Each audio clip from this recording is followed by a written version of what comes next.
الحمد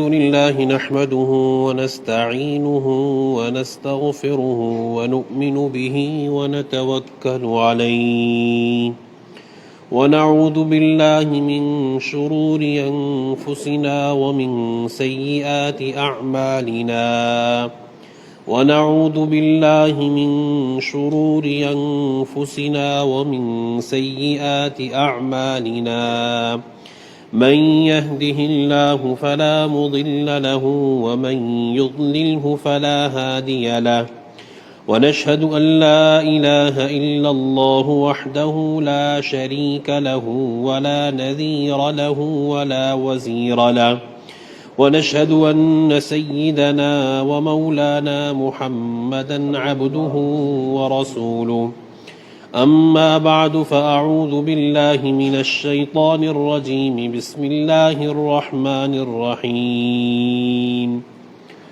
من كان يريد حرث الآخرة نزد له في حرثه ومن كان يريد حرث الدنيا نؤته منها وما له في الآخرة من نصيب وقال تعالى من عمل صالحا من ذكر أو أنثى وهو مؤمن فلنحيينه حياة طيبة صدق الله العظيم اللهم صل على محمد وعلى آل محمد كما صليت على إبراهيم وعلى آل إبراهيم إنك حميد مجيد اللهم بارك على محمد وعلى آل محمد كما باركت على إبراهيم وعلى آل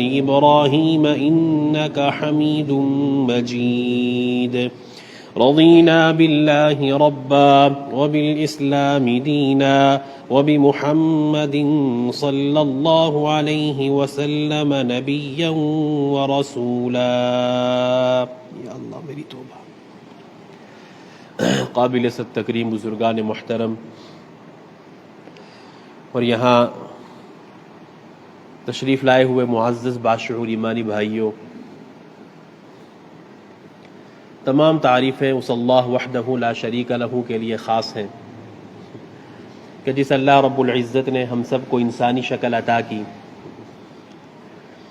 ایمان کی عظیم دولت سے نوازا اور امام الانبیاء جناب محمد عربی صلی اللہ علیہ وسلم کی امت میں پیدا فرمایا، اور قرآن کریم جیسی عظیم کتاب کے ذریعے سے اللہ نے ہماری رہبری اور رہنمائی فرمائی۔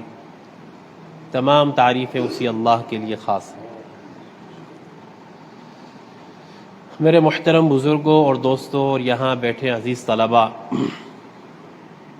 سب سے پہلے میں اپنی نیت کا بھی استحضار کر لوں، اپنی نیت کا بھی جائزہ لے لوں، اور آپ بھی اپنی نیتوں کو ذرا ٹٹول لیں۔ اللہ کے نبی صلی اللہ علیہ وسلم کے فرمان کی روشنی میں اگرچہ ہمارے اس بیٹھنے پر، اس نسبت پر جو کچھ ہم کہیں گے سنیں گے، اللہ کے یہاں اس مجلس کی بہت بڑی قدر و قیمت ضرور ہے، اس میں کوئی دو رائے نہیں۔ ہم خالصتاً اللہ کے لیے یہاں آئے ہیں، لیکن کسی بھی نیک عمل کے کرنے سے پہلے اپنی نیتوں کو ٹٹولنا اور جانچنا بہت ضروری ہے۔ یہ زندگی کا اصول یاد رکھنا چاہیے۔ کسی بھی نیک عمل سے پہلے اپنی نیتوں کا جائزہ لینا چاہیے کہ میں یہ عمل کس لیے کر رہا ہوں۔ اس لیے کہ ہم بسا اوقات پتہ نہیں کئی انبار نیکیوں کے کر جاتے ہیں، لیکن اللہ نہ کرے اگر نیت کا فساد ہوا تو اللہ کو ہمارے ان اعمال میں سے کسی بھی عمل کی ضرورت نہیں، نہ اللہ کے یہاں ہمارے کسی عمل کی کوئی قدر و منزلت ہونی ہے۔ اس لیے میں اپنی نیت کا استحضار اس معنی کروں، میں چونکہ آپ کے سامنے ایک واعظ کی حیثیت سے بیٹھا ہوں، اللہ پاک مجھے میرے نفس کے شر سے بچائے، اس لیے کہ جو نفس کا شر ہے، ایک انسان کتنا ہی متقی اور پرہیزگار کیوں نہ ہو جائے، ظاہری طور سے وہ بہت ہی زیادہ تقوی کی سیڑھیوں پر بھی چڑھ کر کہیں سے کہیں کیوں نہ پہنچ جائے، لیکن یاد رکھے انسان کے ساتھ جو اس کا نفس ہے ہمارے پڑوس کے ملک میں ایک بہت بڑے عارف باللہ حضرت مولانا شاہ حکیم محمد اختر صاحب نور اللہ مرقدہ گزرے. اللہ پاک نے ان کے ذریعے سے ساری دنیا کے اندر تزکیہ نفس سے اصلاح باطن کا جو کام حضرت سے اللہ نے لیا، اور بطور خاص جو حضرت کا کلام تھا شاعرانہ کلام، اس میں جو اللہ کی محبت، نبی کی اطاعت کا جو سبق حضرت دے کر کے اس امت کو گئے ہیں، یقین جانیے ایک ادنا سے درجے کا ایمان والا بھی اگر اس کو پڑھے تو دل مچل جاتا ہے کہ واقعی اہل اللہ ہی تھے. تو حضرت کا اس تعلق سے ایک شعر ہے. تو حضرت عام طور سے حضرت کے مریدین بھی اور حضرت خود بھی بذات خود اس شعر کو بہت کثرت سے پڑھا کرتے تھے. بھروسہ کچھ نہیں نفس امارہ کا اے زاہد، بھروسہ کچھ نہیں نفس امارہ کا اے زاہد، فرشتہ بھی یہ ہو جائے تو اس سے بدگما رہنا. یعنی اگر ہمیں ایسا لگے کہ میرا نفس اطاعت کے ذریعے سے اللہ کی محبت میں، اللہ کی اطاعت میں، نبی علیہ السلام کی فرما برداری میں اتنا زیادہ ہم غرق ہیں کہ 24 گھنٹے میری زندگی بظاہر اللہ کی محبت اور نبی کی اطاعت میں ہے، اس کے باوجود بھی کبھی اپنے نفس پر مطمئن مت ہوئیے گا. یہ ایسی خطرناک چیز ہے. اس وقت چونکہ میں واعظ کی حیثیت سے بیٹھا ہوں تو میرا نفس مجھے کہیں یہ دل میں پیغام، میرے دل میں کہیں یہ وسوسہ نہ پیدا کرے تو ان سب سے ایک الگ اور ممتاز چیز ہے. تو واعظ کی حیثیت سے ہے. نہیں، اگر میرے دل میں یہ خیال ایک لمحے کے لیے بھی آیا، یقین جانیے میں جو کچھ کہوں گا کل قیامت میں اللہ کے یہاں میری اس پر پکڑ ہونی ہے. اس لیے میں اس نیت سے آپ کے سامنے کہوں گا کہ اپنے بڑوں کا بتایا ہوا سبق، چونکہ یہ اصلاحی مجلس ہے، یہ اصلاح کے نام سے، یہ عنوان سے یہ مجلس جو ہے منعقد کی گئی ہے، تو نیت کس بات کی کروں؟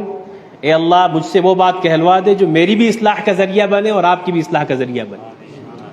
اور آپ اپنی نیتوں کا جائزہ اس معنی کر لیں، اس نیت سے نہ بیٹھیں کہ اگر قاری صاحب کو ایسی بات کہیں گے جو بہت اچھی ہوگی تو آہ واہ کریں گے، مدح کے کلمات کہیں گے، اور اگر اللہ نہ کرے کوئی ایسی کمزور بات کہہ دی گئی تو ہم اس کو جو ہے ان کی مذمت بیان کریں گے اور لوگوں کے سامنے کہیں گے اسے کچھ بولنا ہی نہیں آتا. تو اس نیت سے نہ بیٹھے، ورنہ بیٹھنا لغو اور بیکار. اس لیے پہلی نیتوں کا استحضار کر لیں، صرف اور صرف اللہ کی رضا کے لیے نہ بیٹھے. اے اللہ اس تیرے گھر کے اندر اس تیرے بندے کے ذریعے سیاسی بات کہلوا دے جو میرے لیے ہم سب کے لیے نافع. یہ جذبے کے ساتھ یہاں بیٹھے.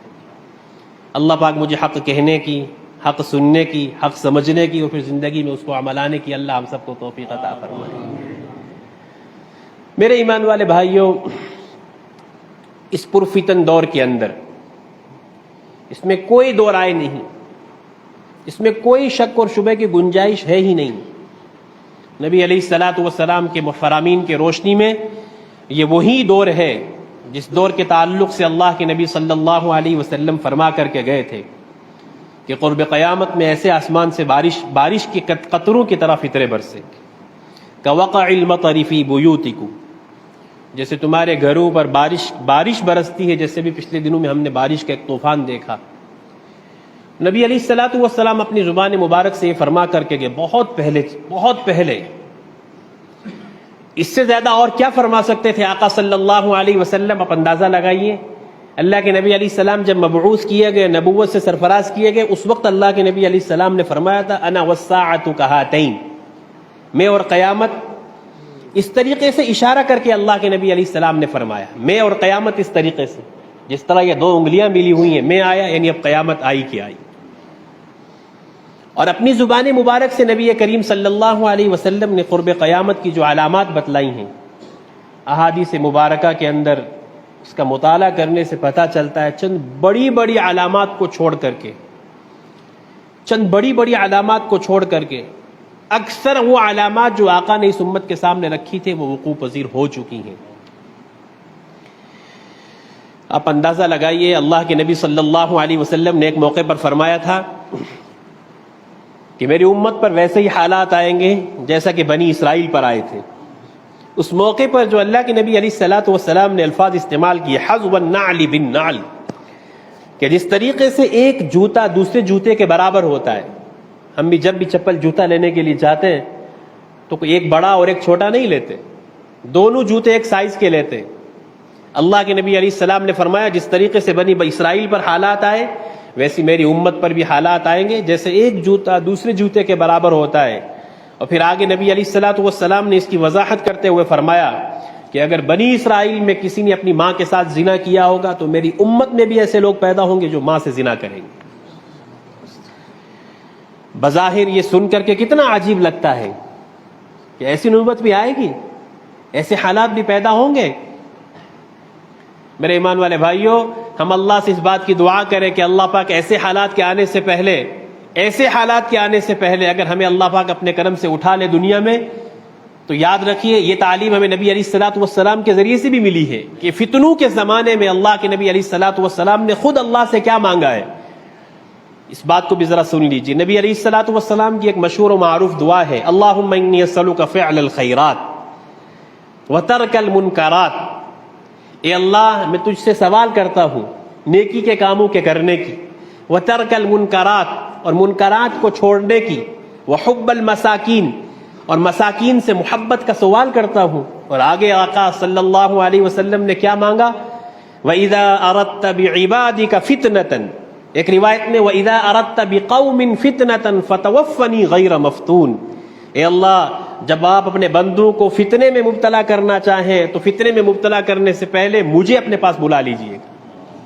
یہ فتنہ اتنی خطرناک چیز ہے, قرب قیامت کا دور ہے, فتنوں کا دور ہے. ہم کانوں سے سنتے ہیں فتنوں کو, آنکھوں سے دیکھتے ہیں فتنوں کو, دماغ سے سوچتے ہیں فتنوں کو, ہاتھ استعمال ہوتے ہیں فتنوں کے اندر. کہاں کہاں سے بچے گی یہ امت فتنوں سے. لیکن آخر جب تک جینا ہے, آخر جب تک یہ زندگی ہے, جب تک ہماری یہ سانسیں چل رہی ہیں, تب تک ہمیں کچھ نہ کچھ کر کے اپنے ایمان کو بچانے کے لیے محنت تو کرنی ہی پڑے گی. ہم یہ اللہ کے سامنے نہیں کہہ سکیں گے اے اللہ ہم تو فتنوں کے دور کے لوگ تھے, ہم تو کیسے بچاتے اپنے ایمان کو. اللہ کے سامنے یہ عذر نہیں چل سکے گا, اللہ کے سامنے یہ عذر قابل قبول نہیں ہوگا. کیسے ہی دور کیوں نہ آ جائے, لیکن اگر ہم زندہ ہیں تو اس حالت میں زندہ رہیں کہ ہم اللہ کی منشا اور نبی علیہ الصلوۃ والسلام کے طریقے کے مطابق زندگی گزاریں گے, شریعت و سنت کو فالو کریں گے. اللہ کی ذات سے پر امید رہیے کہ جس اللہ نے اپنے کرم سے ایمان کی دولت دی ہے وہ اللہ آپ کے ایمان کی حفاظت بھی کرے گا. لیکن شرط یہ ہے ہم اللہ کی محبت اور نبی کی اطاعت میں زندگی گزاریں. ہم میں اور صحابہ کرام میں پتہ ہے کیا فرق تھا؟ بہت سارے فرق تھے. من جملہ ایک بہت بڑا فرق اور میرے اور آپ کے اور صحابہ کے درمیان میں وہ یہ تھا کہ صحابہ کرام نبی کریم صلی اللہ علیہ وسلم کی منشا کو سمجھ جاتے تھے. اور ہم کیسے لوگ ہیں؟ اللہ کا حکم سامنے موجود ہے قرآن کی شکل میں. ہم کیسے لوگ ہیں؟ نبی علیہ الصلوۃ والسلام کے احکامات, نبی علیہ السلام کی زبان مبارک سے نکلے ہوئے اقوال احادیث کی کتابوں کی شکل میں ہمارے سامنے واضح تر ہو کر کے موجود ہونے کے باوجود اللہ ہم سب کے حال پر رحم فرمائے, سامنے کھلی کتاب ہونے کے باوجود ہم ٹھکرا کر کے چلے جاتے ہیں. یہ فرق ہے میرے اور آپ کے اور صحابہ کرام کے درمیان. صحابہ تو اللہ کے نبی کی منشا کو سمجھ جاتے تھے کہ ہمارے نبی ہم سے یہاں کیا چاہتے ہیں. اس کی ایک واقعے کے ذریعے سے اس بات کو میں سمجھاتا ہوں. اللہ کے نبی صلی اللہ علیہ وسلم کبھی کبھی رات کو گشت لگایا کرتے تھے, صحابہ کے حال احوال کو جانتے تھے کہ کون صحابی کس حال میں ہے, کیا کر رہا ہے. تو اللہ کے نبی علیہ الصلوۃ والسلام حضرت ابو بکر صدیق رضی اللہ تعالیٰ عنہ کے گھر کے پاس سے گزرے تو دیکھا کہ حضرت ابو بکر صدیق رضی اللہ تعالیٰ عنہ قرآن کی تلاوت کر رہے ہیں لیکن بہت پست آواز کے ساتھ.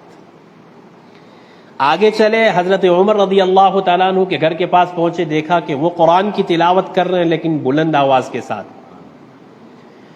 صبح کو اللہ کے نبی صلی اللہ علیہ وسلم کی مجلس لگی ہے, صحابہ تشریف فرما ہوئے ہیں.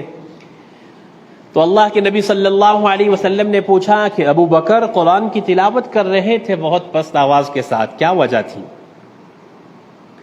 تو حضرت ابو بکر صدیق رضی اللہ تعالیٰ عنہ نے جواب دیا, اے اللہ کے نبی صلی اللہ علیہ وسلم, اسمعت من ناجیت, جس ذات سے سرگوشی کر رہا تھا, جس کو سنا رہا تھا وہ ذات تو سن رہی تھی, اس لیے آہستہ پڑھ رہا تھا.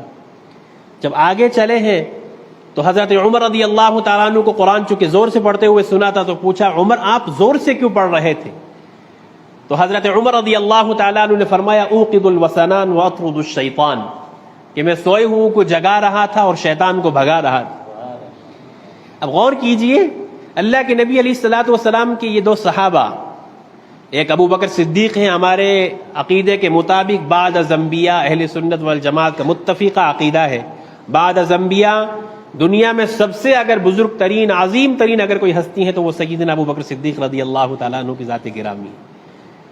ان کا جواب اپنی جگہ درست، ان کی دلیل اپنی جگہ درست، حضرت عمر کی دلیل اپنی جگہ درست، لیکن نبی علیہ الصلوۃ والسلام نے اتنے عظیم المرتبہ صحابی ہونے کے باوجود آگے ان کو بھی تعلیم دی۔ کیا فرمایا؟ حضرت ابو بکر سے فرمایا ارفع قلیلا، کہ ابو بکر اپنی آواز کو ذرا بلند کیجیے، اور حضرت عمر سے فرمایا اخفض قلیلا، کہ اپنی آواز کو تھوڑا پست کیجیے۔ تو یہاں پر عجیب بات لکھی گئی ہے محدثین کی طرف سے کہ اب تک حضرت ابو بکر کا جو قرآن آہستہ پڑھنا وہ ان کی اپنی منشا تھی، حضرت عمر کا زور سے قرآن پڑھنا وہ ان کا اپنا طریقہ کار تھا، اور عمر کو یوں کہنا یہ قرآن کریم کی اس آیت کے عین مطابق ہے 15ویں پارے کی، وَلَا تَجْهَرْ بِصَلَاتِكَ وَلَا تُخَافِتْ بِهَا وَابْتَغِ بَيْنَ ذَلِكَ سَبِيلًا، کہ درمیان کے راستے کو اختیار کرو۔ تو اللہ کے نبی صلی اللہ علیہ وسلم نے اپنے صحابہ کو یہ تعلیم دی کہ اب تک طریقہ تمہارا اگرچہ صحیح ہو لیکن طریقہ وہ پسندیدہ اور مقبول ہے اللہ کے نزدیک جو نبی علیہ السلام چاہتے ہیں۔ اپنی زندگی کا ذرا محاسبہ کریں ہم، ہے نا، چونکہ اصلاحی مجلس ہے نا، اصلاح کے نام سے ہم سب بیٹھے ہیں یہاں پر۔ اگر ہم ایک لمحے کے لیے اللہ کے گھر میں بیٹھ کے بات ہو رہی ہے مجھ سمیت، ہم کتنے بڑے ظالم ہیں اللہ کی بارگاہ میں، اللہ کے نبی کی بارگاہ میں کتنے بڑے ظالم ہیں۔ ہمارے سامنے اللہ کا قرآن کھلی کتاب کی شکل میں، نبی علیہ السلام کے فرامین کھلی کتاب کی شکل میں، یقیناً آپ میں سے بہت سے ایسے ہوں گے، یقیناً آپ میں سے بہت سے ایسے ہوں گے جو اس طرح کا درد دل رکھتے ہوں، لیکن بحیثیت مجموعی اس امت کے حالات کو اگر دیکھیں، اللہ کی قسم اس وقت ساری امت اللہ سے بھی بغاوت میں ہے اور اللہ کے نبی سے بھی بغاوت میں، کھلم کھلا بغاوت پر ہم اترے ہوئے ہیں۔ جس اللہ نے عزت دی، جس اللہ نے روزی دی، جس اللہ نے جان دی، جس اللہ نے سب کچھ دیا، سارا کچھ میرے اللہ کا دیا ہوا، ہم اس اللہ کی دی ہوئی نعمتوں کی کیا قدردانی کر رہے ہیں؟ اور ہمارے پاس اللہ کی نعمتوں میں سے دو بڑی نعمتیں، ایک ہے صحت کی نعمت اور ایک ہے فرصت کی نعمت۔ یہی دو نعمتیں اس امت میں سب سے زیادہ، اس امت یہی ان دو نعمتوں کو یہ امت ضائع کر رہی ہے کہ ابھی صحت کی نعمت پاس میں ہے، ابھی کچھ کر سکتے ہیں، ابھی قرآن کھول کر کے پڑھ سکتے ہیں، لیکن ابھی نہیں پڑھنا ہے، ابھی نہیں پڑھنا ہے، ابھی نہیں پڑھ سکتے۔ ابھی آپ اٹھ کر کے نماز پڑھ سکتے ہیں، کھڑے ہو کر کے اللہ کے سامنے 2 رکعت نماز پڑھ کر کے اپنی ضرورتوں کو اللہ کے سامنے رکھ سکتے ہیں، لیکن نہیں اٹھ رہے، نہیں کھڑے ہو رہے ہیں، اللہ کے سامنے نہیں جھک رہے ہیں۔ اور پھر جب یہ صحت کی نعمت چلی جائے گی پھر احساس ہوگا، پھر چاہیں گے بھی اللہ کی قسم تو نہیں کر سکیں گے۔ اسی کو آقا صلی اللہ علیہ وسلم نے فرمایا نعمتان مغبون فیہما کثیر من الناس الصحۃ والفراغ، دو نعمتیں ایسی ہیں جن دو نعمتوں کے تعلق سے اکثر لوگ دھوکے میں رہتے ہیں، ان میں سے ایک یہ نعمت ہے صحت کی نعمت۔ ابھی آج وہ شیندرا والے ڈاکٹر صاحب کا جو انتقال ہوا، بہت سارے احباب آپ میں سے جانتے ہوں گے، تو جب ان کا یہ حادثہ پیش آیا، اس کے بعد جب ان کو گاڑی میں رکھا گیا اور اس سری نگر کے لیے ان کو روانہ کیا گیا، چونکہ باقی فیملی بھی ان کے ساتھ تھی، لیکن اللہ کے کرم سے باقی بچ گئے، باقی کو لگی نہیں تھی، ان کو لگی تھی، پھر آج وہ اللہ کو پیارے بھی ہو گئے۔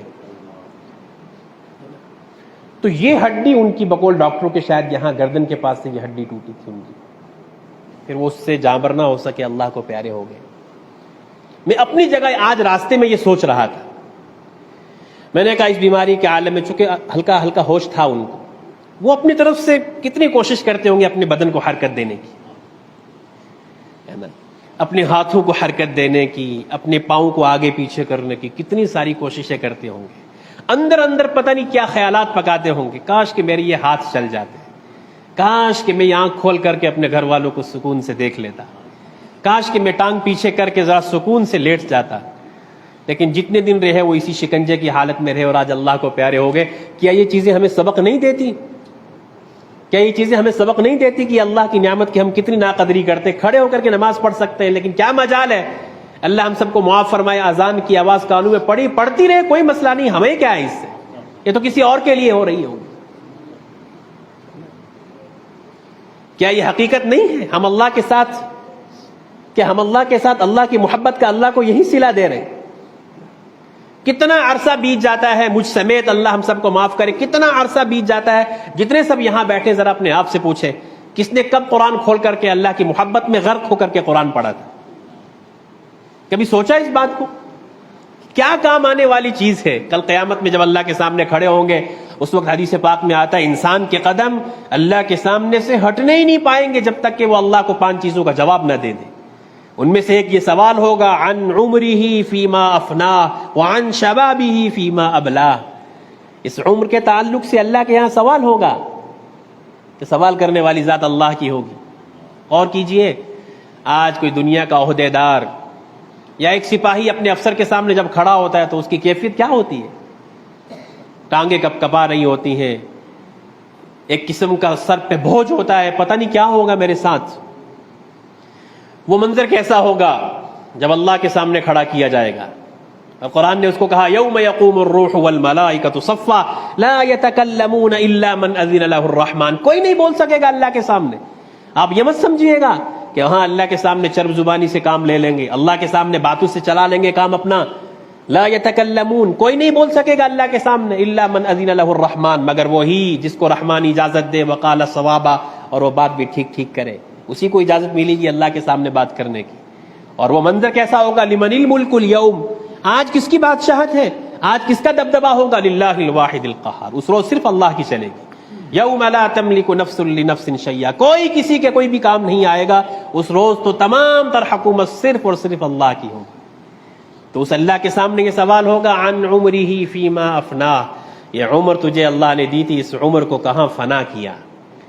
اب یہاں پر دیکھیے، عمر میں جوانی کا حصہ شامل ہے، لیکن جوانی کے تعلق سے الگ سے سوال ہوگا، وعن شبابہ فیما ابلاہ، یہ جوانی جو تمہیں دی تھی اس کو کہاں پر کھپایا. مجھ سمیت ہم جتنے بھی یہاں بیٹھے ہیں، اپنی جو ابھی جوان ہیں وہ سوچیں، اور جن کی جوانیاں بیت گئی وہ بھی ذرا سوچیں، ہماری جوانیاں کہاں کھپیں، کن حالات میں ہماری جوانیاں کھپیں. اور آج تک بھی کبھی اس کا احساس ہوا ہمیں کہ ہم دنیا میں کیا کرنے کے لیے آئے تھے اور کیا کرتے رہے اور اب بھی کیا کر رہے ہیں؟ کبھی اس بات کو سوچیں تو ضمیر اور انسان کا دماغ یہی کہے گا، جو کرنا تھا وہ تو نہیں کیا، جو نہیں کرنا تھا وہ سب کچھ کر لیا. کون سا ایسا گناہ ہے، کون سا ایسا گناہ ہے جو اس امت کے اندر آج نہیں پایا جاتا؟ ہم نہیں کر رہے ہیں، کھلم کھلا ڈھٹائی کے ساتھ علی الاعلان گناہ کر رہے ہیں. اللہ کو نعوذ باللہ ایک طریقے سے چیلنج کر رہے ہیں.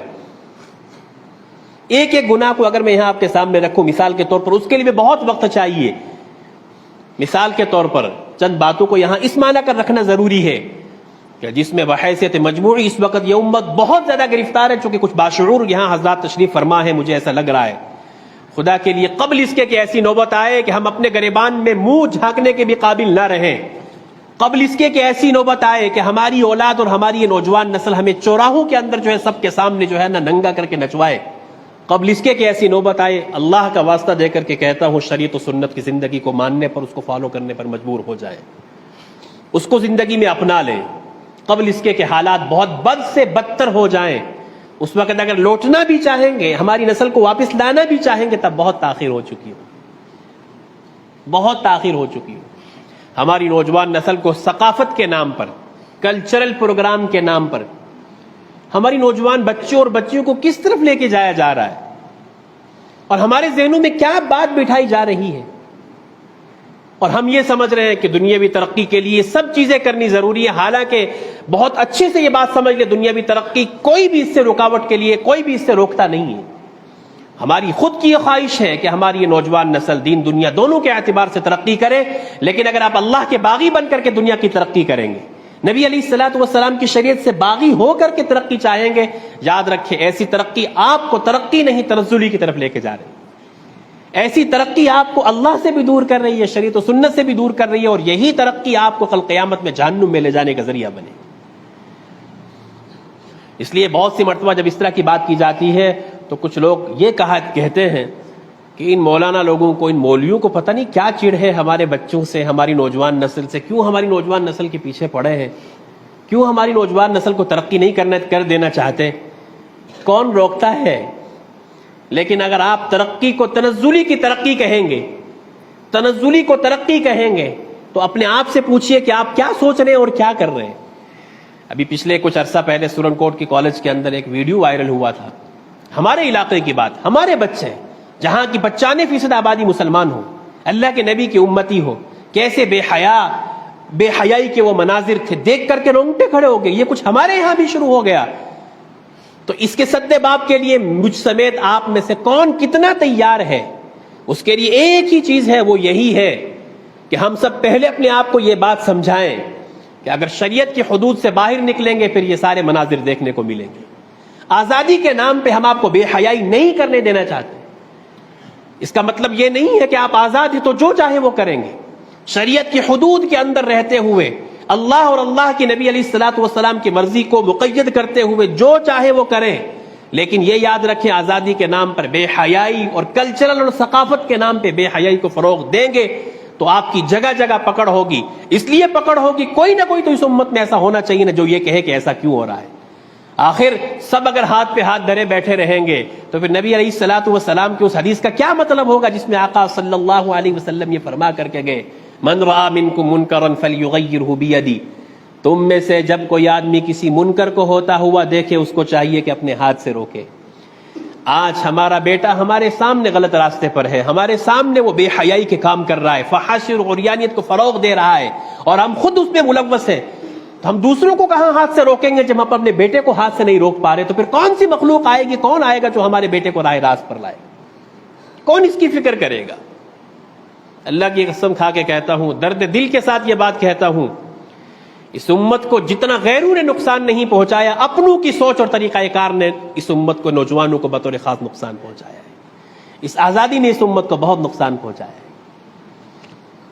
ہماری نوجوان بچیاں ہماری بچیاں ہیں، کسی کی بھی بچی ہو ایمان والے کی، وہ سب کی بچی ہے، ایک مومن ہونے کی حیثیت سے، مومنہ ہونے کی حیثیت سے۔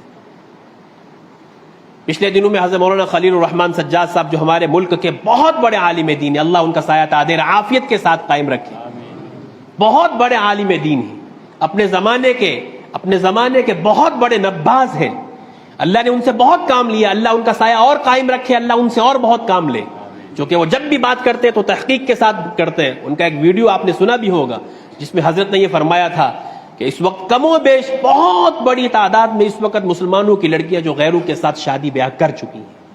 یہ حقیقت ہے، یہ تلخ حقیقت ہے، یہ اسی آزادی کا نتیجہ ہے جس آزادی کو ہم ترقی کا نام دے کر کے اپنی نوجوان بچوں اور بچیوں کو بے حیائی کی طرف دھکیل رہے ہیں۔ یاد رکھیں، اگر ہم کہیں نہ کہیں ڈائریکٹ یا انڈائریکٹ ان بے حیائی کے کاموں میں ملوث ہیں تو اللہ کے قرآن کو سن لیجئے، ان الذین یحبون ان تشیع الفاحشہ فی الذین آمنوا لهم عذاب علیم فی الدنیا والآخرہ۔ وہ لوگ جو اس بات کو پسند کرتے ہیں کہ ایمان والوں میں بے حیائی پھیلے، ان لوگوں کے لیے دنیا کی زندگی میں بھی عذاب ہے اور آخرت کی زندگی میں بھی عذاب ہے، دردناک عذاب ہے۔ اس لیے دنیا کی ترقی کے نام پر آپ کے بچے اور بچیاں بڑے اسکول میں پڑھیں، کوئی حرج نہیں ہے، پڑھنے دیجیے انہیں، ملک میں جائیں، ملک سے باہر جائیں، لیکن خدا کے لیے ان کی تربیت اس انداز سے کریں، وہ کہیں پر بھی ہوں اللہ کے اور اللہ کے نبی علیہ الصلوۃ والسلام کی لاج رکھ کر کے جئیں۔ بس اتنی سی بات کہنی ہے اور کوئی مقصد نہیں ہے۔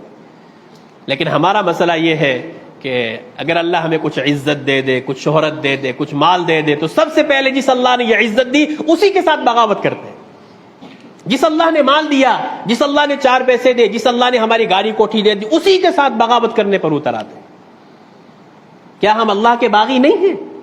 اگر اللہ کے باغی نہ ہوتے تو یقین جانیے کتنی بڑی امت کا طبقہ اس وقت ایسا ہے جو ایک اہم ترین عمل، مثال کے طور پہ نماز والا عمل ہے، کتنا بڑا طبقہ امت کا ایسا ہے جس کو ابھی نماز تک کا علم نہیں، فرض نماز تک اس امت میں نہیں ہے، کتنا بڑا طبقہ ایسا ہے۔ تو کیا مطلب اس کا؟ ہم اللہ سے بغاوت نہیں کر رہے، نبی علیہ الصلوۃ والسلام سے بغاوت نہیں کر رہے۔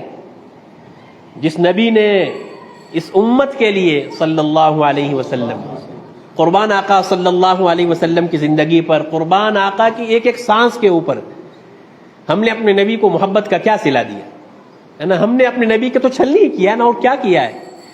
میرے اور آپ کے نبی اللہ کے نبی صلی اللہ علیہ وسلم کے بارے میں ہند بنت ابی حالہ فرماتی ہیں کان النبی صلی اللہ علیہ وسلم متواصل الاحزان، اللہ کے نبی صلی اللہ علیہ وسلم اکثر غمگین رہا کرتے تھے، دائم الفکرہ، اللہ کے نبی علیہ الصلوۃ والسلام اکثر کسی فکر میں رہتے تھے، طویل السکتی، اللہ کے نبی اکثر خاموش رہتے تھے، لیست لہ راحہ، راحت نام کی کوئی چیز نہیں تھی، لا یتکلم بغیر حاجہ، بغیر ضرورت کے آقا بات بھی نہیں کرتے تھے۔ یہ سارے وہ اوصاف ہیں جو اس امت کی فکر میں غمگین ہو کر کے آقا صلی اللہ علیہ وسلم پریشان رہنا، نہ بات کرنا، لمبی لمبی دیر تک، لمبی مدت تک خاموش رہنا، یہ آقا صلی اللہ علیہ وسلم اس امت کے لیے کر کے گئے، فکروں میں ڈوبے رہے، ہمیشہ اس امت کے لیے تڑپتے رہے، لیکن وہ امت جس نبی نے یوں فرمایا قرۃ عینی فی الصلاۃ، میری آنکھوں کی ٹھنڈک نماز میں ہے، یہ امت اپنے نبی کو اس کی محبت کا یہ صلہ دے رہی ہے کہ اس امت سے وہ نماز بھی نہیں پڑھی جا رہی ہے جو نماز حالت جنگ میں بھی معاف نہیں ہے۔ آپ جانتے ہیں یہ نماز حالت جنگ میں بھی معاف نہیں ہے، اور سنیے کہ جنگ کی حالت میں نماز کیسے پڑھنی ہے، اس کو اللہ نے قرآن میں بیان فرمایا، اور عام حالات میں نماز کیسے پڑھنی ہے جو ہم نماز پڑھتے ہیں، یہ نماز کا طریقہ قرآن سے ثابت نہیں ہے، نبی علیہ الصلوۃ والسلام نے بتلایا ہمیں، حدیث سے ثابت ہے، لیکن جنگ کی حالت میں، خوف کی حالت میں نماز کیسے پڑھنی، اس کو ہمیں اللہ نے قرآن کے ذریعے سے بتلایا۔ تو جو نماز حالت جنگ میں بھی معاف نہیں ہے، وہ اس امت کے اندر عام حالات کے اندر مسجد کے سامنے گھر ہے، مسجد کے سامنے چوراہوں پر، دکانوں پر بیٹھے رہتے ہیں، لیکن کیا مجال ہے کہ مسجد کے اندر آ جائیں اور اپنے نبی کو ذرا راحت پہنچا دیں۔ لیکن نبی سے محبت کا دعویٰ کرنا ہو، نبی سے محبت کے دعوے میں جھنڈے اٹھا کر کے جلوس نکالنا ہو، جتنے مرضی جو مرضی عملیات ہم سے کروا لو، جتنی مرضی مشقتیں کروا لو، لیکن جب نبی کی محبت میں اطاعت کی باری آئے گی وہ ہم سے نہیں ہو سکے گا، وہ کسی اور سے کروا لیجیے۔ حالانکہ میرے ایمان والے بھائیوں، اللہ کے نبی صلی اللہ علیہ وسلم سے محبت میں بھی کرتا ہوں، آپ بھی کرتے ہیں، ایمان کا جزو ہے، لیکن یاد رکھیے محبت وہی اللہ کے یہاں قبول ہوگی جس محبت کے پیچھے اطاعت ہوگی۔ یاد رکھ لیجئے، پتھر کی لکیر۔ میں اس کا انکار نہیں کرتا کہ نبی علیہ السلام کی محبت نفع سے خالی نہیں ہے، ایک ایمان والے کا دل ہے ہی نہیں اگر اس میں آقا کی محبت نہ ہو، وہ جینے کے قابل ہی نہیں ہے اگر اس کے دل میں آقا کی محبت نہ ہو۔ لیکن محبت کا تقاضا کیا ہے؟ محبت ہم سے کیا چاہتی ہے؟ محبت ہم سے اطاعت چاہتی ہے، اور محبت تو وہ تھی جو صحابہ نے اپنے نبی سے کی۔ ہم تو محبت کے نام پہ اللہ کی قسم ڈھکوسلا کرتے ہیں، ڈھکوسلا، ہم تو محبت کے نام پہ دھوکہ کرتے ہیں اپنے آقا سے۔ محبت تو وہ تھی جو کس نے کی؟ صحابہ نے اپنے نبی سے کی۔ ایک موقع پر حضرت ابو طلحہ رضی اللہ تعالیٰ عنہ ایک غزوے سے اللہ کے نبی علیہ السلام واپس تشریف لا رہے تھے، تو حضرت صفیہ رضی اللہ تعالیٰ عنہ، غالباً اللہ کے نبی علیہ الصلوۃ والسلام کی زوجہ مطہرہ میں سے حضرت صفیہ ہے رضی اللہ عنہا، وہ اللہ کے نبی علیہ الصلوۃ والسلام کے ہم رکاب تھیں، اونٹنی پر سوار تھیں، تو کسی وجہ سے وہ اونٹنی بدکی ہے اور اللہ کے نبی علیہ الصلوۃ والسلام اونٹنی سے گر پڑے۔ پیچھے حضرت ابو طلحہ رضی اللہ تعالیٰ عنہ صحابی رسول ہیں جو پیچھے پیچھے چل رہے تھے، انہوں نے جب یہ دیکھا کہ میرے آقا صلی اللہ علیہ وسلم اونٹنی سے گرے ہیں، تو بتکلف اپنے آپ کو اونٹنی سے گرا دیا کہ میری آنکھیں میرے آقا کو گرتے ہوئے دیکھیں اور میں اونٹنی پر سوار ہوں، یہ نہیں ہو سکتا۔ محبت تو اسے کہتے ہیں۔ صحابی رسول ہے عبداللہ بن زید بن عبد ربہ، یہ اپنے کھیت میں پانی دے رہے تھے، اسی دوران کسی نے آ کر کے خبر دی کہ آقا صلی اللہ علیہ وسلم کا انتقال ہو گیا، دنیا سے پردہ فرما گئے۔ تو اسی وقت کھیت میں کھڑے کھڑے دعا کی، اے اللہ، جن آنکھوں سے اپنے آقا کو دیکھا کرتا تھا وہ اب آقا تو دنیا میں رہی نہیں، اے اللہ مجھے ان آپ آنکھوں کی ضرورت نہیں ہے، میری ان آنکھوں کو واپس کر لیجیے۔ ان کی بینائی چلی گئی، جو کہ عاشق صادق تھے، اللہ دلوں کے حالات کو جانتے تھے، کہ اپنے آقا کو دیکھا کرتا تھا، جن آنکھوں سے وہ باقی نہیں رہے، وہ آقا دنیا میں نہیں رہے، لہٰذا مجھے ان آنکھوں کی ضرورت بھی نہیں۔ اللہ اکبر۔ محبت کے تو یہ عملی نمونے تھے، اور ہماری محبت پتہ کیسی ہے؟ ہماری محبت صرف زبان کی حد تک ہے، جہاں اللہ کے نبی علیہ السلام کے طریقے اور عمل کی بات آئے گی، اللہ ماشاء اللہ یقیناً ایسے ہیں آج بھی اس امت کے اندر، لیکن میں چونکہ بحیثیت مجموعی کی بات کر رہا ہوں، نبی علیہ الصلوۃ والسلام کی امت آج سب سے زیادہ اپنے نبی سے ہی بے وفائی کر رہی ہے۔ کہاں بے وفا نہیں ہے یہ امت اپنے نبی سے؟ کس جگہ بے وفائی نہیں کر رہی ہے؟ کوئی سا بھی ایسا عمل اٹھا کر کے دیکھ لیجئے، آپ کو کوئی بھی عمل ایسا نہیں ملے گا جہاں یہ امت اپنے نبی کی بے وفائی نہ کر رہی ہے۔ گھر کی زندگی ہو، باہر کی زندگی ہو، معاملات ہو، معاشرت ہو، کوئی سا بھی معاملہ ہو، زندگی کا کوئی سا بھی شعبہ ہو، یہ امت سب سے زیادہ اپنے نبی سے بے وفا آج ہو رہی ہے۔ تو کل قیامت میں کیا اللہ کے نبی کے سامنے کھڑے ہو کر کے حوض کوثر سے جام نہیں لینا ہے؟ یہ خواہش مجھے بھی ہے کہ نہیں ہے کہ نہیں؟ آپ میں سے یہ خواہش کس کس کو ہے کہ ہم اللہ کے نبی علیہ السلام کے دست بابرکت سے حوض کوثر سے جام پیئیں گے؟ ہے کہ نہیں ہے نا؟ تو پھر جب ہے تو پھر دنیا میں زندگی ایسے جئیں جیسے صحابہ کرام نبی کی اطاعت کر کے گئے۔ کہ اللہ کے نبی علیہ الصلوۃ والسلام کے یہ صحابہ جن کے لیے قرآن نے کہا کہ اللہ ان سے راضی اور وہ اللہ سے راضی، وہاں تو یہ دیکھا جاتا تھا کہ اللہ کے نبی علیہ الصلوۃ والسلام کے چہرہ انور پر کیا اثرات ظاہر ہوئے جب صحابہ یہ دیکھتے تھے کہ میرے اس عمل سے میرے آقا کو، میرے نبی کو جو ہے تکلیف پہنچ رہی ہے، تو صحابہ سمجھ جاتے تھے۔ جیسا کہ حضرت عمر رضی اللہ تعالیٰ عنہ کو اس واقعے کے اندر ہے، جب حضرت عمر نے فرمایا اے اللہ کے نبی صلی اللہ علیہ وسلم، مجھے آپ سب چیزوں سے زیادہ محبوب ہیں سوائے میری جان کے۔ تو حضرت نبی کریم صلی اللہ علیہ وسلم نے کیا فرمایا کہ عمر ذرا سوچو کیا کہتے ہو؟ تو سمجھ گئے کہ میرے آقا مجھ سے یوں پوچھنا چاہتے ہیں، یوں کہلوانا چاہتے ہیں کہ عمر یوں کہو کہ میری جان سے بھی زیادہ مجھے آپ محبوب ہیں۔ تو جب حضرت عمر نے فرمایا اے اللہ کے نبی اب تو مجھے آپ میری جان سے بھی زیادہ محبوب ہے، تو اس وقت اللہ کے نبی نے فرمایا الآن یا عمر، اب جا کر کے تمہارا ایمان مکمل ہوا ہے عمر۔ یہ کس کو کہا گیا؟ حضرت عمر کو کہا گیا، حضرت عمر جیسے جلیل القدر صحابی کو رضی اللہ عنہ، کہ جن کے بارے میں آتا ہے کہ اگر اللہ کے نبی نے فرمایا میرے بعد کوئی نبی ہوتے تو عمر ہوتے، ان سے یوں کہا گیا، تو پھر میری اور آپ سے، میرے اور آپ کی نبی سے محبت کا معیار کیا ہونا چاہیے؟ ذرا اس کو سوچنا چاہیے۔ کل قیامت میں جب یہ انبیاء، صلحاء، صدیقین، شہداء نبی کے سامنے جب کھڑے ہوں گے، اس امت کے علماء، اس امت کے ربانیین، اس امت کے اولیاء شہداء جب اپنی اپنی قربانیاں لے کر کے اللہ کے نبی کے سامنے کھڑے ہوں گے، تب ہم وہاں یہ کہنے کے قابل بھی نہیں ہوں گے، بلکہ ہم تو ان مجرموں میں شاید شمار نہ ہو جائے کہ تم نے ان موقعوں پر میرے نبی کے طریقے کو روندا تھا، لہذا تم یہاں سے چلے جاؤ۔ اللہ نہ کرے اگر ایسا وہاں معاملہ ہو گیا تو کیا کریں گے؟ کس طرف جائیں گے؟ اس لیے اللہ کا واسطہ ہے، اپنے آپ سے بھی کہتا ہوں، یہ چند روزہ زندگی ہے، اللہ کی محبت میں اور نبی کی اطاعت میں گزار کر دیکھیے تو صحیح۔ اصل میں مسئلہ پتہ کیا ہے؟ ہم نے اللہ کی محبت اور نبی کی اطاعت کا مزہ ہی نہیں چکھا، اس لیے ہمیں یوں لگتا ہے کہ اللہ کے محبت اور نبی کی اطاعت میں زندگی گزاریں گے تو زندگی بڑی مشکل ہو جائے گی، ہمارا ذہن ہم سے یوں کہتا ہے۔ لیکن حضرت تھانوی رحمۃ اللہ علیہ نے جو واقعی حکیم الامت تھے، حضرت نے لکھا ہے کہ اصل میں ہمارے نفس کو نا مزہ چاہیے، انسان کے نفس کو مزہ چاہیے۔ اب ہمارا مسئلہ یہ ہے کہ ہم نے اپنے نفس کو گندی چیزوں کے مزے کا عادی بنا دیا، گناہوں کے مزے کا عادی بنا دیا، لہٰذا ہمارے نفس کو گناہ میں مزہ آتا ہے، اطاعت میں سستی آتی ہے، اطاعت سے اس کو ایک قسم کی نفرت ہے۔ تو حضرت نے فرمایا، لکھا ہے، ایک مرتبہ اسی نفس کو اللہ کی عبادت کا مزہ چکھا کر کے دیکھیے، مشق کیجئے، اس کو تو چونکہ مزہ چاہیے، تو جو عبادت کا مزہ چکھائے گا تو نفس کو عبادت میں مزہ آئے گا، تو جو گناہ کا مزہ چکھائے گا اس کو گناہ کا مزہ آئے گا۔ اس لیے اس نفس کو اللہ کی اطاعت کا کبھی کبھی جو ہے نا تنہائی میں 2 رکعت ایسی پڑھ کر کے سوچا کیجئے، کیا میری زندگی میں کبھی کوئی ایسی نماز مجھے نصیب ہوئی ہے کہ جس میں میں اور صرف میرے اللہ تھے؟ ایسی نماز ہم میں سے کسی نے آج تک پڑھی کہ 2 رکعت ایسی ہم میں سے کسی کے نصیب ہوئی ہے کہ جب ہم 2 رکعت نماز پڑھنے کے لیے کھڑے ہوئے، اللہ اکبر کہا تو السلام علیکم سلام پھیرنے تک صرف میں اور میرے اللہ کی ذات؟ ایسا ہوا کبھی؟ اگر نہیں ہوا ہے تو ہم میں سے کوشش بھی تو نہیں نہ کی کسی نے۔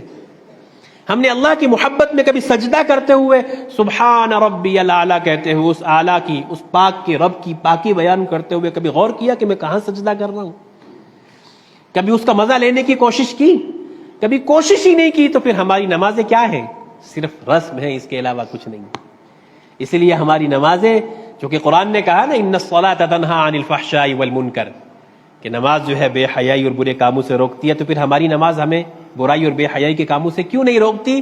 اللہ کا قرآن تو نعوذ باللہ غلط نہیں ہو سکتا نا، تو پھر مطلب یہ ہے کہ ہماری نماز ابھی نماز ہی نہیں بنی ہے، اس لیے وہ ہمیں برے کاموں سے نہیں روکتی۔ جس دن یہ نماز بنے گی اس دن اللہ کے قرآن کے مطابق ہماری زندگیوں سے بے حیائی بھی ختم ہوگی اور ہم منکرات سے بھی بچیں گے، جب نماز بنے گی۔ اس لیے مومن کے لیے 2 چیزیں بہت ضروری ہیں، خلاصہ یہ ہے، ایک ہے اللہ کی محبت، ایک ہے نبی کی اطاعت۔ اللہ کی محبت اور نبی کی اطاعت، جس دل میں اللہ کی محبت آتی ہے اسی دل میں اللہ کی محبت آنے کے بعد اسی کو نماز میں اور اطاعت میں مزہ آئے گا۔ اللہ کی محبت آنے کے بعد 2 رکعت نماز پڑھیں گے، آپ کو وہ 2 رکعت نماز پڑھنے کے بعد ایسا لگے گا شاید میں نے زندگی ساری اللہ کی محبت میں نماز پڑھی ہے۔ اللہ کی محبت کے ساتھ 2 صفحے قرآن کے پڑھو گے، آپ کو ایسا لگے گا میں نے پورا قرآن پڑھ دیا صرف 2 صفحے پڑھنے کے بعد، اس لیے کہ وہ اللہ کی محبت کے ساتھ پڑھے گئے ہوں۔ اور نبی کی اطاعت کے ساتھ جب زندگی گزاریں گے تو پھر میں یہ دیکھوں گا کہ میں یہ عمل کرنے سے پہلے میرے نبی کا کیا طریقہ تھا صلی اللہ علیہ وسلم۔ اور آج ہمارا المیہ پتہ کیا، ایک المیہ اور بھی ہے ہمارا، صحابہ کرام رضوان اللہ تعالی عنہم اجمعین اللہ کے نبی کے طریقے کو، نبی کی سنتوں کو سنت سمجھ کر کے اختیار کیا کرتے تھے، اور ہمارا المیہ یہ ہے کہ ہم نبی کی سنت کو سنت سمجھ کے چھوڑ دیتے۔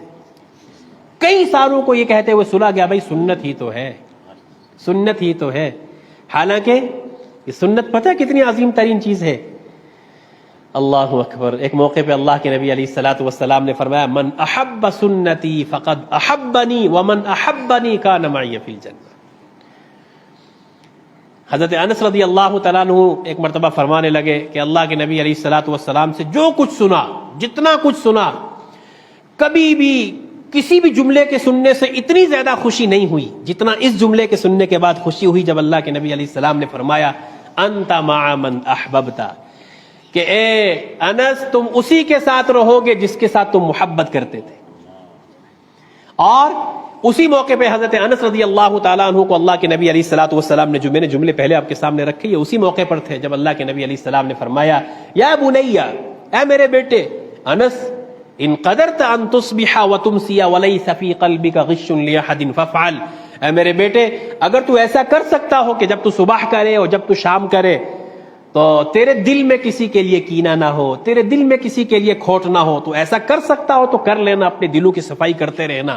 اس موقع پہ اللہ کے نبی علیہ السلام نے فرمایا تھا وذالک من سنتی، یہ میرا طریقہ ہے دلوں کو صاف رکھنا، دلوں کو صاف رکھنا بغض سے، کینے سے، عداوت سے۔ اور آج ہمارے دل، اس دل میں اللہ کی محبت کہاں سے آئے گی جس دل میں دنیا ساری کی محبت اور دنیا ساروں کے تعلق سے نفرت، عداوت، بغض لیے بیٹھے، اس دل میں اللہ کی محبت کہاں سے آئے گی؟ اگر چاہتے ہیں کہ اللہ کی محبت آئے تو اس کے لیے ضروری ہے کہ پہلے اپنے دل کو ہر ایک ایمان والے کے تعلق سے اللہ کے لیے صاف کر لیں۔ ہمارا مزاج پتہ نہیں کیا بن چکا ہے، راستہ چلتے ہوئے ہمارا کوئی دوست یا کوئی ساتھی وہ اپنے ہوش، بسا اوقات ایسا بھی ہوتا ہے کہ انسان اپنے کسی سوچ میں ہوتا ہے، وہ گزر گیا، اس نے نہیں دیکھا ہمیں، یا اس نے ہمیں سلام نہیں کیا، اور ہم جو ہے نا ذہن میں اس کے تعلق سے بدگمانی لے کر کے اس نے مجھے نہیں دیکھا، اس نے مجھے سلام نہیں کیا۔ ہو سکتا ہے وہ کسی سوچ میں تھا، وہ نہیں کر سکا، آپ نے بھی تو نہیں کیا نا سلام اس کو، پھر آپ یہ بدگمانی کیوں کر رہے ہیں؟ یاد رکھیے قرآن نے کہا ان بعض الظن اثم، بعض بدگمانیاں گناہ ہیں، وہ یہی ہے کہ آپ کسی کے تعلق سے ہی بدگمان ہو جائیں۔ تو دلوں کو صاف کرنا یہ آقا صلی اللہ علیہ وسلم کی سنت ہے۔ یاد رکھیں جب تک دل صاف نہیں ہوں گے کسی کے تعلق سے، آپ کینہ، حسد اور نفرت اور بغض اور عداوت لے کر کے، اللہ کی قسم اگر محراب بھی آپ کے ماتھے پر آ جائیں، آپ رات ساری تہجد پڑھ پڑھ کر کے جو ہے نا اپنے بدنوں کو تھکا دیں، لیکن اگر آپ کے دل میں کسی کے لیے نفرت ہے، اللہ کے ہاں آپ کے اعمال کی کوئی قبولیت نہیں۔ تو اللہ کے نبی علیہ السلام نے فرمایا وذالک من سنتی، یہ میرا طریقہ ہے دلوں کو صاف رکھنا۔ پھر اللہ کے نبی علیہ السلام نے فرمایا من احب سنتی فقد احبنی، جس نے میرے طریقے سے محبت کی اس نے مجھ سے محبت کی، ومن احبنی کان معی فی الجنہ، اور جو مجھ سے محبت کرے گا وہ جنت میں میرے ساتھ۔ اور اب یہاں آخری بات سنا کر کے، اطاعت پر آخری بات سنا کر کے بات ختم کرتا ہوں۔ ایک مرتبہ ایک صحابی رسول تھے رضی اللہ عنہ، وہ صحابہ چونکہ اللہ کے نبی علیہ السلام کے دیدار کو ترستے تھے کہ ایک آن دیکھ لیں اللہ کے نبی کے چہرے کو۔ تو ایک مرتبہ ایک صحابی دوڑتے دوڑتے آئے اللہ کے نبی علیہ الصلوۃ والسلام کے سامنے اور کہنے لگے اللہ کے نبی صلی اللہ علیہ وسلم کہ جب آپ گھر میں ہوتے ہیں، میں اپنے گھر میں ہوتا ہوں، اچانک دل مچلتا ہے، آپ کے چہرے انور کی زیارت کا شوق پیدا ہوتا ہے، تو دوڑتا دوڑتا آتا ہوں اور آپ کے چہرے انور کی زیارت کر کے اپنے دل کو ٹھنڈک دے لیتا ہوں۔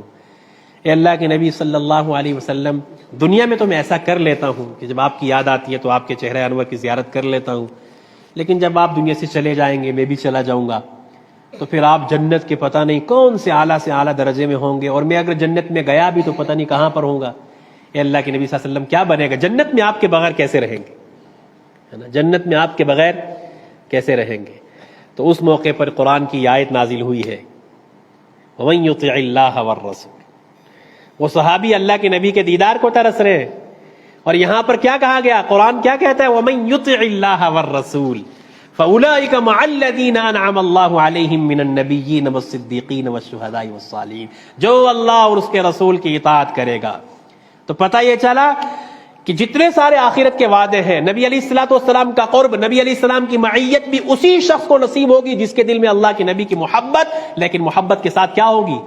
اطاعت ہوگی. وَمَن يُطِعِ اللَّهَ وَالرَّسُولَ، جو اللہ اور اس کے رسول کی اطاعت کرے گا وہ ان لوگوں کے ساتھ ہوگا انعم اللہ علیہم، جن پر اللہ کی طرف سے انعام ہوا ہے، وہ نبیوں میں سے، صدیقین میں سے، شہداء میں سے اور صالحین میں سے.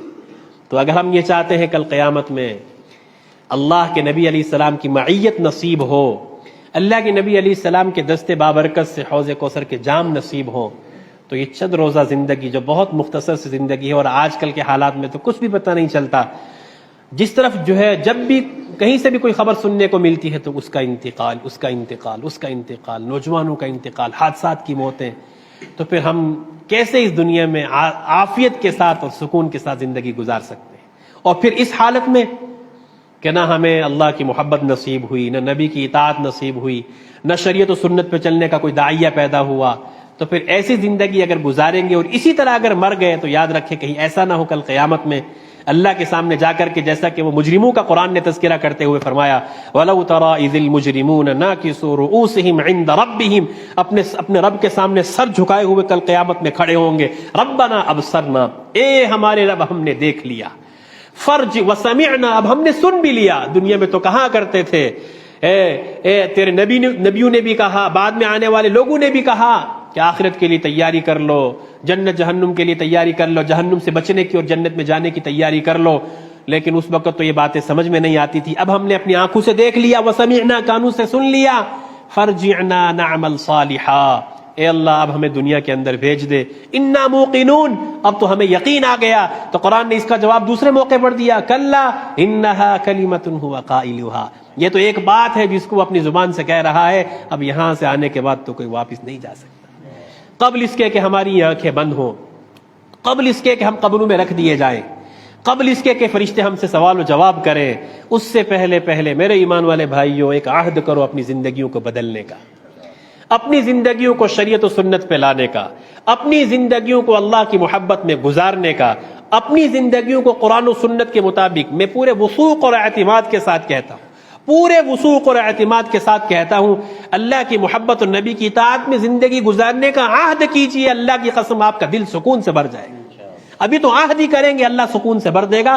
پھر چل کر کے تو دیکھیے نا اس راستے کے اندر، چل کر کے تو دیکھیے نا شریعت و سنت کے اوپر، اللہ کی محبت میں اور نبی کی اطاعت میں چل کر کے تو دیکھیے نا، کچھ محنت تو کر کے دیکھیے. پھر آپ کا ضمیر آپ سے کہے گا آج تک جو کچھ کیا وہ تو صرف نفسانی خواہشات نہیں، آج تک تو جو کیا وہ تو صرف منمانی کی زندگی تھی، آج تو جو کیا وہ تو اللہ کو بھی نعوذ باللہ ہم نعوذ باللہ دھوکہ دینے کی کوشش کر رہے تھے، اللہ کے ساتھ بے وفائی، نبی کے ساتھ بے وفائی.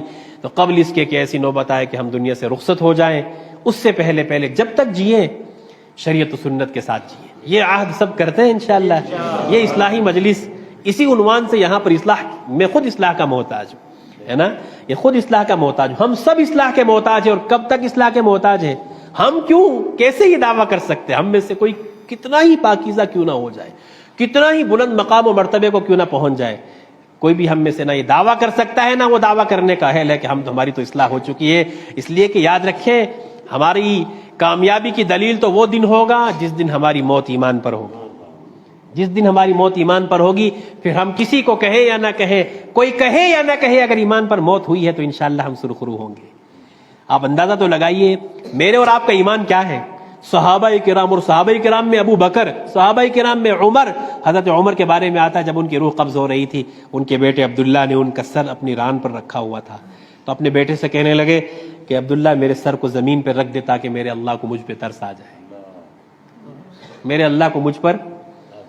یہ وہ صحابی ہے کہ اللہ کے نبی نے فرمایا عمر فی الجنہ، عشرہ مبشرہ میں سے بھی ہیں اور امیر المؤمنین خلیفہ ثانی ہیں. اپنے زمانے کے اتنے بہترین عادل بادشاہ گزرے، لیکن کیا فرما رہے ہیں؟ میرے سر کو زمین پہ رکھ دیتا کہ میرے اللہ کو مجھ پہ ترس آ جائے. اور ہماری کیا حالت ہے؟ 24 گھنٹے گناہوں کی زندگی. ہماری آنکھیں کتنا غلط دیکھتی، ہمارے کان کتنا غلط سنتے، ہمارے دماغ کتنا غلط سوچتے، ہمارے ہاتھ کتنا غلط استعمال ہوتے ہیں، ہمارے پاؤں اللہ کی نافرمانی میں کتنا چلتے ہیں. کبھی غور کیا اس بات پہ غور کیا کہ ہم اللہ کو کتنا ناراض کر کے بیٹھے ہے نا؟ ہم اللہ کے ساتھ کیا کر، جس اللہ نے ہمیں جان دی، عزت دی، سب کچھ اس اللہ نے دیا ہے، اسی اللہ کے سامنے کل قیامت میں جانا ہے، کھڑا ہونا ہے، اسی اللہ کا دیدار کل قیامت میں نہیں کرنا ہے اللہ کا دیدار۔ تو پھر ان آنکھوں سے اگر گناہ کریں گے، غلط دیکھیں گے، تو کل ان آنکھوں سے اپنے اللہ کی زیارت نہیں کرنی ہے جنت کے اندر؟ نبی علیہ الصلوۃ والسلام کو نہیں دیکھنا ہے؟ اگر دیکھنا ہے تو خدا کے لیے آنکھوں کو گناہوں سے بچائیے، کانوں کو گناہوں سے بچائیے، پاک صالح زندگی گزارنے کا عہد کیجئے، مومن بن کر کے زندگی گزاریے، تو انشاءاللہ اس کا سب سے بڑا نفع پتہ کیا ہوگا؟ دنیا کی زندگی میں اللہ سکون دے گے۔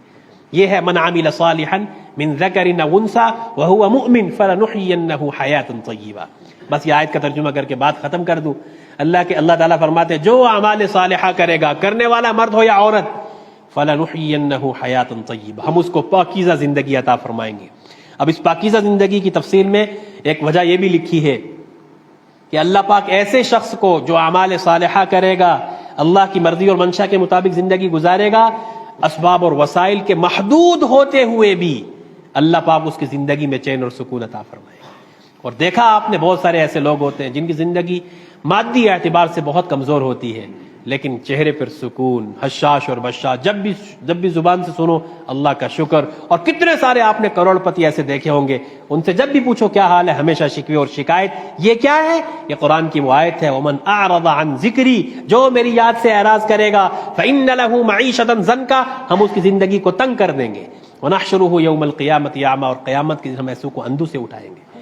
اس لیے قبل اس کے کہ اللہ ہم سے کہ کل قیامت میں ہم اللہ کے سامنے کھڑے ہونے سے، وہاں پر کھڑے ہو کر کے پچھتائیں، اس سے پہلے جیتے جی اپنے اللہ کو راضی کرنے کی کوشش کریں، نبی کی زندگی گزارنے کی کوشش کریں، اس لیے کہ نبی کی زندگی کے تعلق سے فرمایا گیا نقش قدم نبی کے ہیں جنت کے راستے، اللہ سے ملاتے ہیں سنت کے راستے۔ اگر اللہ سے ملنا چاہتے ہیں تو نبی علیہ السلام کی زندگی کو زندگی بنا لیں، تو انشاءاللہ دنیا بھی بنے گی اور آخرت بھی بنے گی۔ جو ٹوٹی بوٹی باتیں کہنے کی توفیق ہوئی، اللہ پاک اسے اپنے کرم سے قبول فرمائے، اور اگر کوئی ایسی بات زبان سے نکل گئی، اللہ پاک مجھے معاف فرمائے۔ اللہ پاک ہم سب کو جو کچھ کہا گیا کہنے سننے سے زیادہ عمل کی توفیق عطا فرمائے۔ وآخر دعوانا الحمدللہ رب العالمین۔